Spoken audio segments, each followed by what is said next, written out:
కార్వాన్ పరిధిలో దోమల వృద్ధిని అరికట్టేందుకు ప్రత్యేక డ్రైవ్ చేపట్టామని కార్పొరేటర్ స్వామి యాదవ్ అన్నారు.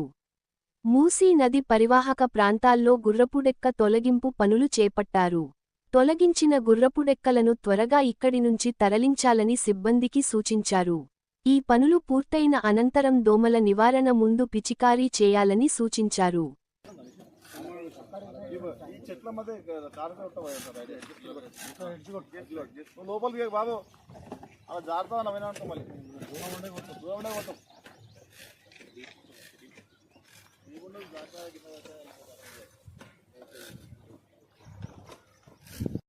చూసుకోండి జాగ్రత్త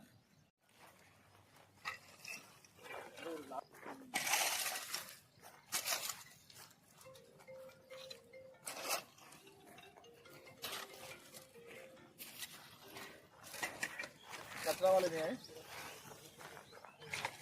आते अभी अभी आते हैं ఈ ఫ్లోటింగ్ ఉంటే ఇబ్బంది ఏం లేదు. ఫ్లోటింగ్ ఆగిపోయిందనుకో చాలా కష్టం. రైనీ సీజన్ అంతగానే ఉండదు. చూసుకోండి కొంచెం ఆ ముందే ఉందాక అది తీసింది అక్కడ ఉంది కొత్త తీసుకుందా